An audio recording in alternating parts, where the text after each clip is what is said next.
কথা নাই, নবীজির চোখের পানিটা মুইছে তিনি চলে আসবেন। এমনি মহিলা ডাক দিয়ে কয়, রে যুবক, এই দিকে যাবা না ওই দিকে যেও। আল্লাহর নবী বলেন, মা গো, ওই দিকে গেলে পরে কি হবে আর ওদিকে গেলে কি হবে?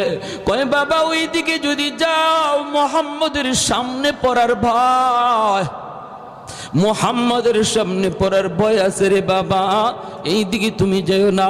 তোমার মতো যুবক আল্লাহর জমিনে আরেকজন আমার নজরে পড়ে নাই। বাবা তুমি এত ভালো, বাবা মুহাম্মদের সামনে পড়তে পারো, ওই দিকে যাও। এইবার নবীজি চোখের পানিটা বইসা কয়, মা গো, মুহাম্মদ সম্পর্কে তোমার ধারণা কেমন? কয়, বাবা ধারণা তো ভালো না, মুহাম্মদ তো অনেক গরম মানুষ, খালি গরম কথা, খালি গরম কাজ, নরম বলতে কিছু নাই, শুধু রক্তপাত। নবী তখন বলেন, মা গো, মুহাম্মদ সম্পর্কে তোমার এমন ধারণা,